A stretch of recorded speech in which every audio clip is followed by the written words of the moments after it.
հարցը էսպիսինն է, ինչու քվանտային թռիչք դեպի տուն եւ ոչ հավերժ կյանք Հիսուս Քրիստոսով։ Շատ լուրջ ու կարևոր հարց է սա, ու հավանաբար շատերին է հետաքրքրում, այդ պատճառով ես մի քիչ փորձեմ ավելի հանգամանորեն, հա։ Ու սկսելով ինձանից ասեմ, որ ես ինքս ինձ քրիստոնյա չեմ համարում, ոչ թե այն պատճառով, որ հերքում եմ քրիստոնեությունը ու ընդունում եմ մի հատ այլ կրոն, այլ ուղղակի կրոնն եմ հերքում ես։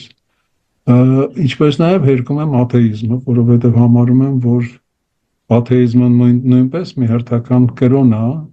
ուղղակի աթեիստը չի հավատում 4000 կրոններին, իսկ հավատացյալը չի հավատում 3999-ին։ Հիմա տեսեք, թե ինչքան է տարբերությունը աթեիստի եւ հավատացյալի միջև։ Այդ պատճառով անիմաստ եմ համարում, ասենք, ընտրել 4000 կրոններից որևէ մեկը եւ որոշել թե դրանցից որն է ավելի համապատասխանում արարչին, հա, իսկ մնացածը ոչ։ Ես որոշեցի ընտրել արարչին եւ ամեն ինչի նայում եմ այդ տեսակետից։ Կարծում եմ մեր խումբը հենց դրանցից է բաղկացած, ովքեր նույնպես ընտրել են այդ տարբերակը, հա, հավատալու կամ չհավատալու, ինչպես կուզեք ասել, ես ավելի շուտ այդ բանը անվանում եմ ճանաչում, այլ ոչ թե հավատ։ Հա, մենք այստեղ ենք, որպեսզի փորձենք ճանաչենք Աստծուն։ Դա լրիվ հնարավոր տարբերակ է։ Այն, որ կրոնը ասում է անքննելի են Աստծո գործերը, դա ինձ համար абսուրդ է, որովհետև եթե Աստծո գործերը անքննելի են, ինչու է ուրեմն մեջ ընկել ինքը մեր կյանքի մեջ, որ մենք իրեն չպետք է հասկանանք։ Պատճառը ո՞րն է։ Այսպեսով նշանակում է, որ արարչի գործերը իրոք որ քննելի են, եւ մենք կարող ենք հանգիստ քննարկել դա, հա։ Վերադառնալով Հիսուսին, մենք իհարկե չենք ոնց էր այդ հարցի մեջ ասված, հա, չենք ընտրում, ասենք, Հիսուսի ճանապարհը, ոչ թե այն պատճառով, որ հերքում ենք Հիսուսին, ոչ բոլորով են այդպես չի։ Բայց փորձենք հիշենք, թե Հիսուսը ինչպես էր վերաբերվում դրան, հա։ Այդ գիրքը, որը մենք համարում ենք մեր կրոնի, մեր մտածողության, մեր կյանքի հիմնակարը, Աստվածաշունչը, երևի ամենակարևոր խոսքերը ինձ համար Աստվածաշնչից հենց Հիսուսի խոսքերն են, որոնք են Աստծո արքայությունը փնտրիր քո ներսում։ Մեր առաջին քրիստոնյա ազգի մեջ շատերն են հիշում այդ մասին։ Օրինակ, երբ որ առավոտյան, ցերեկը, երեկոյան, ասենք, մենք փորձում ենք, ասենք, արտասանել մեզ համար ամենահարազատ հայրմերը եւ դիմում ենք երկնքին, որ երկնքում ես։ Արդյոք մենք հիշում ենք այն բանը, որ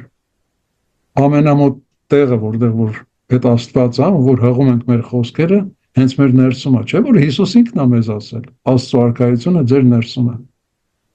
Երբ որ մենք հասկանում ենք դա, երբ որ մենք ընդունում ենք դա, արդեն իմաստ չունի ամեն անգամ կրկնել Հիսուսի խոսքերը, որովհետև այսօր որպես երկրորդ գալուստ մեր բոլորիս մեջ առկա է հենց Հիսուսի գիտակցությունը, որը կոչվում է քրիստոսագիտակցություն։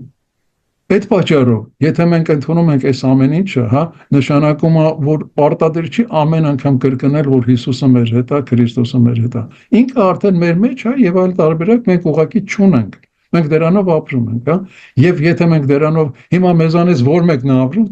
թե օրական քանի անգամ է շնչել կամ արտաշնչել, որ մեկն է ասում, թե այսօր ինչ ա կերել կամ ինչ չի կերել, հա։ Այդ ամեն ինչը